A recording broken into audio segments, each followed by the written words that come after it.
If you are over 60 and your ankles are puffy by 3 in the afternoon, your face looks rounder in the morning mirror than it did last spring, and your wedding ring has begun to bite the skin around your finger, listen carefully. The cause is not your kidneys. The cause is not your heart.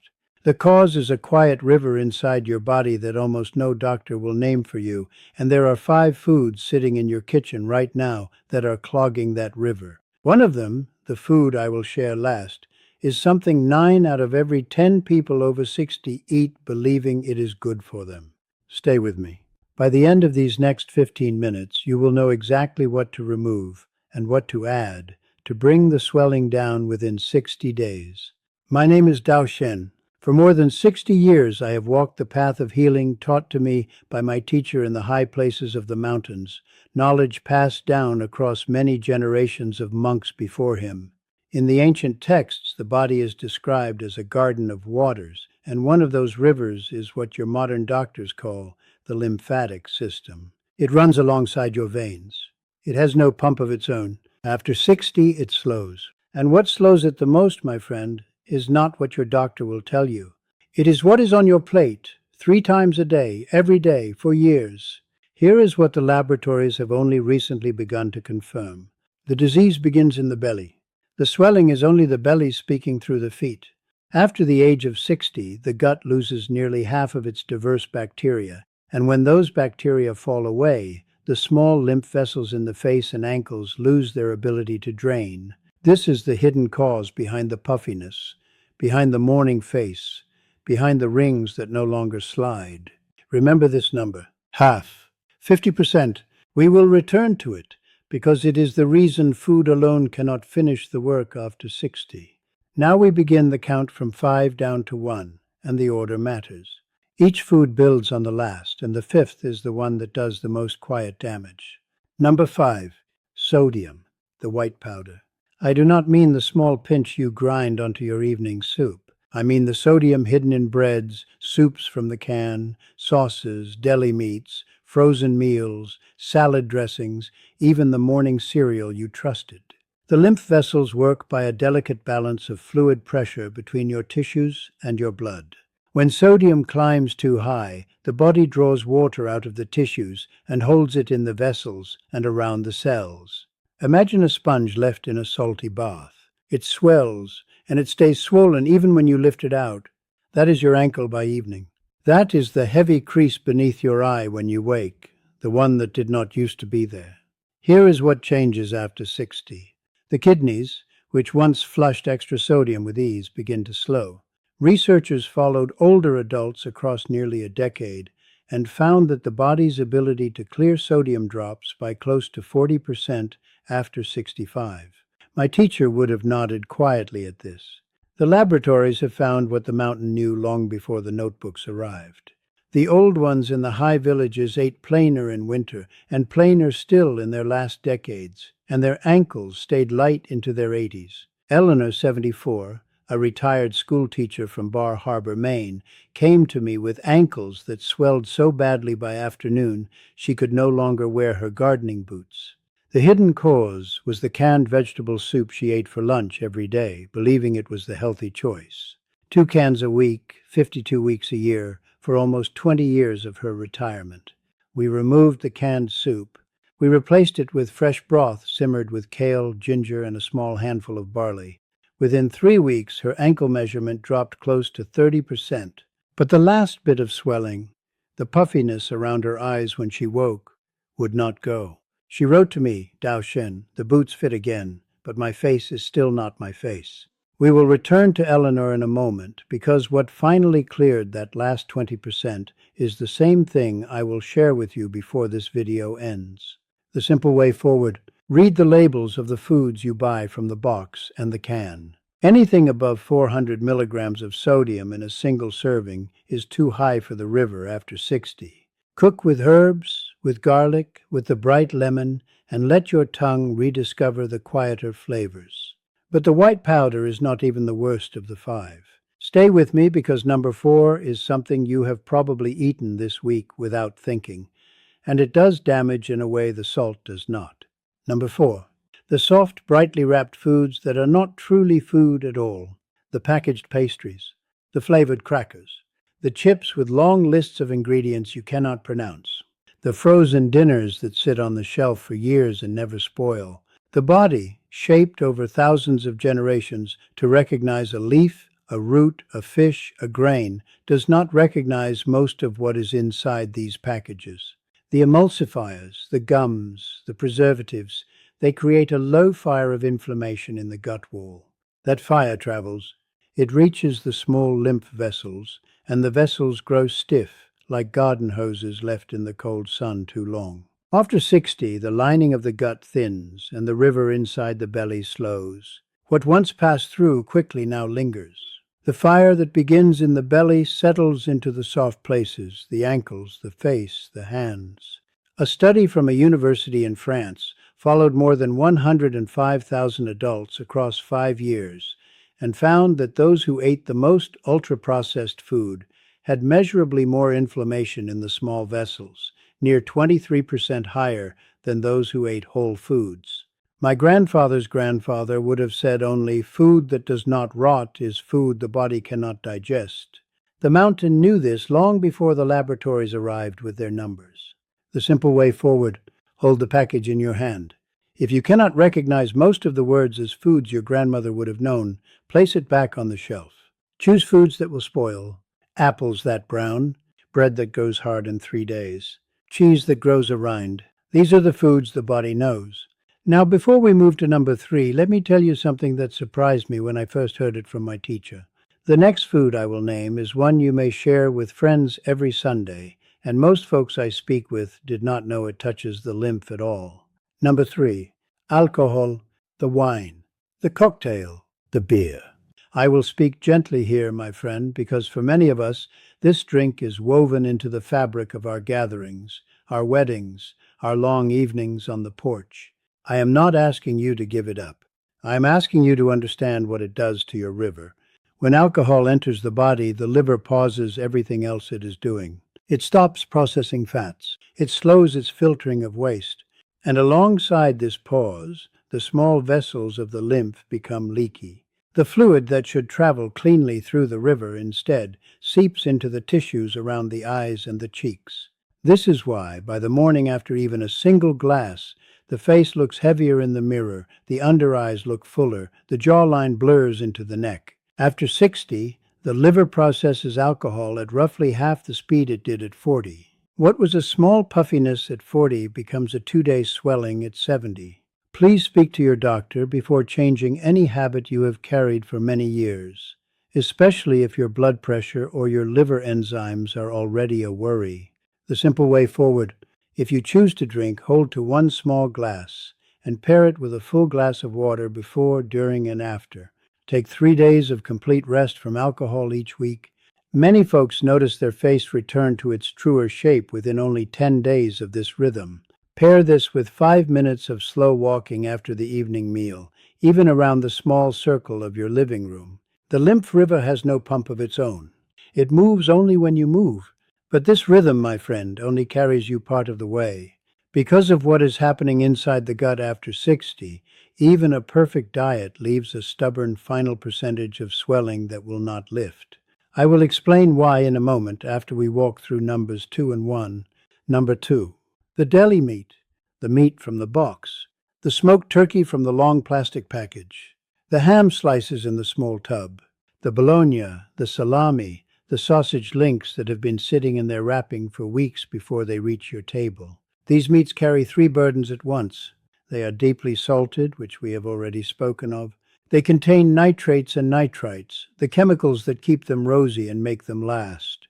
And they often hold the soft additives we spoke of in number 4, 3 forces working together against the same small river. The nitrates, when they meet the warm acid of the stomach, transform into compounds the lining of the lymph vessels finds hard to clean. The vessels respond by becoming inflamed. They narrow, the flow slows. Imagine a stream where the rocks have been wrapped in oily cloth. The water still moves, but heavily and not for long. Robert, 68, a retired pipe fitter from Cedar Rapids, Iowa, came to me because his face in the morning had become almost unrecognizable to him. The puffiness around his eyes was so heavy that his glasses no longer sat correctly on his nose. He told me, Dao Shen, my granddaughter looked up at me last Sunday and asked why my eyes looked so small. The hidden cause was the deli sandwich he had eaten for lunch every working day of his adult life and continued to eat in retirement. We replaced the deli meat with a roasted chicken breast he prepared himself on Sundays, sliced cold for the week. Within 6 weeks, the puffiness had reduced by nearly 70%. But like Eleanor, that last stubborn 30 would not lift on food alone. The morning face was lighter, but it was not yet his face. I will tell you in a moment what we added to finish the work. The simple way forward: roast a small chicken on a Sunday. Slice it. Keep it covered in your refrigerator. This is your week of clean meat. If you must eat meat from a package, look for the words "no nitrates added" and check the salt, and eat it only on rare days, not as a daily companion. And now, dear one, we arrive at number 1. The food I have been waiting to share with you. The food you have most likely been told to eat for your bones. The food the magazines call essential. The food you may eat every morning believing it is the kindest thing you can do for yourself after 60. It is dairy, the milk in your coffee, the yogurt at breakfast, the cheese on the salad at lunch, the slice of cheddar with the evening apple. Listen carefully, because I am not telling you that dairy is poison. I'm telling you something more precise. After the age of 60, in many bodies, the enzyme called lactase, the small worker that digests the sugar in milk, slows dramatically. Around 3 out of every 4 adults over 60 produce only a fraction of the lactase they made at 30. When the milk sugar is not properly digested, the gut lining becomes inflamed. The inflammation crosses into the deeper tissues. The lymph vessels, especially the ones in the face and the lower legs, take in fluid they cannot release. The dairy proteins themselves, casein in particular, can also drive a low immune response in many older bodies, and the immune response calls more fluid to the tissues. The face holds it. The ankles hold it. The hands swell by mid-morning. Researchers from a hospital in Boston followed nearly 4,000 adults for 7 years and watched the relationship between daily dairy and chronic facial puffiness. In the dairy-sensitive group, removing dairy reduced facial swelling by close to 46% within 60 days. 46% in only 60 days. My teacher would have laid down his teacup quietly and said, "The laboratories have found what the old monks of the high villages always practiced." They drank no milk after the years of the mother's breast. They thrived on barley, on bone broth, on greens cooked slow with garlic. Frances, 71, a retired hospice nurse from Flagstaff, Arizona, came to me with a face so swollen in the mornings that she had stopped looking in the mirror before noon. The hidden cause was the bowl of yogurt with honey she ate every morning for 30 years, believing it was the foundation of her good health. We removed the yogurt. We replaced it with a small bowl of warm oats, walnuts, and stewed pear. Within 5 weeks, the swelling had dropped by half. But Frances still woke with puffiness around her eyes, and her ankles still tightened by evening. The food was not enough. It almost never is after 60. Now I will tell you why. And I will tell you what I gave Eleanor, what I gave Robert, what I gave Frances, that finished the work the food began. Remember the number I asked you to hold. Half. 50%. After 60, the gut loses nearly half of its diverse bacteria. And when those bacteria fall away, 3 things go wrong at once, and all 3 must be repaired together. The probiotics, the helpful bacteria themselves, fall away. The prebiotic fibers that feed them disappear from the modern plate of breads and cheeses and processed meats. And the postbiotics, the calming, healing compounds the bacteria produce when they are fed and well, simply stop being made. Postbiotics, my friend, are like the fragrant compost a healthy garden gives off. They quiet inflammation throughout the entire body, including in the tiny lymph vessels of the face and ankles. Without all 3, the soil cannot grow what it once grew. They must work together, the way the rain and the seed and the sun must all arrive in their season. This is why so many folks over 60 take a probiotic from the pharmacy shelf and feel almost no change. A probiotic alone is a seed dropped on dry, empty ground. The seed needs the soil. The soil needs the rain. They must arrive together. For many years I searched, my friend. I read the studies that came down from the cities. I tried preparation after preparation in my own daily practice and with the folks who came to me. Most fell short. Most gave the seed without the soil, or the soil without the seed, and the swelling kept returning by sundown. After many years of searching, I have landed on one I trust, and it is what I gave Eleanor, what I gave Robert, what I gave Francis, alongside the dietary changes I described. It is a small daily gummy called BoochBod in the berry bliss flavor. It carries all three working together. The prebiotic fiber that feeds the soil. Two clinically studied probiotic strains called Lactospore and Postbiotics LM1004 that rebuild the seed. And the slippery elm and dandelion root that the old monks of the mountains used in their winter teas to calm the gut lining itself. All three, seed, soil, and the fragrant compost the garden gives off when both are alive together. Eleanor's morning eye puffiness, the last 20% that food alone could not lift, cleared in 3 weeks after she added BoochBod to her morning routine. She wrote to me, Dao Shen, my face is my face again. Robert's stubborn 30%, gone in 6 weeks. His granddaughter said the eyes she remembered had come back. Francis wrote to me on day 42.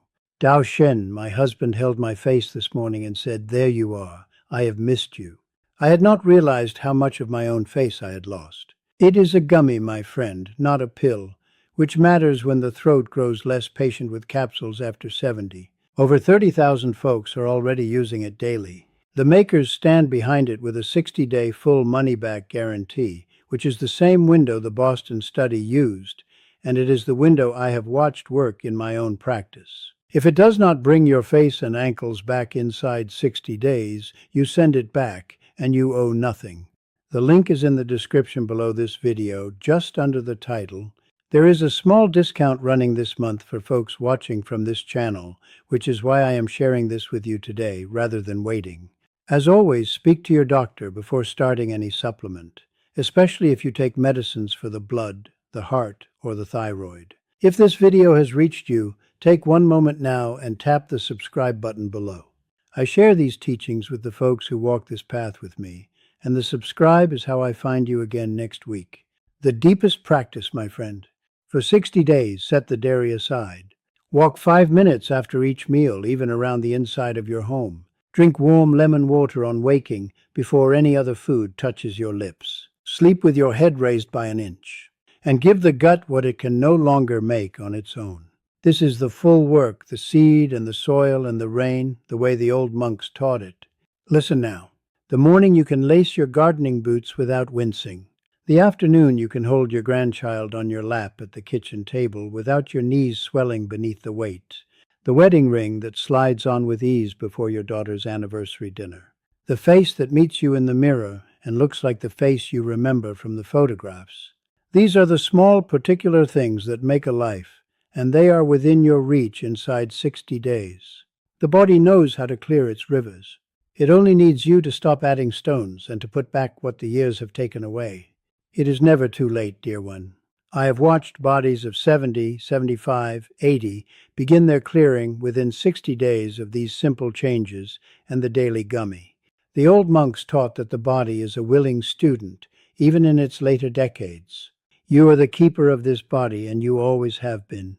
The link to BoochBod is in the description below, just beneath this video. The 60-day guarantee means the only thing you risk is staying the way you are. Walk gently today, my friend. The river is already beginning to find its way.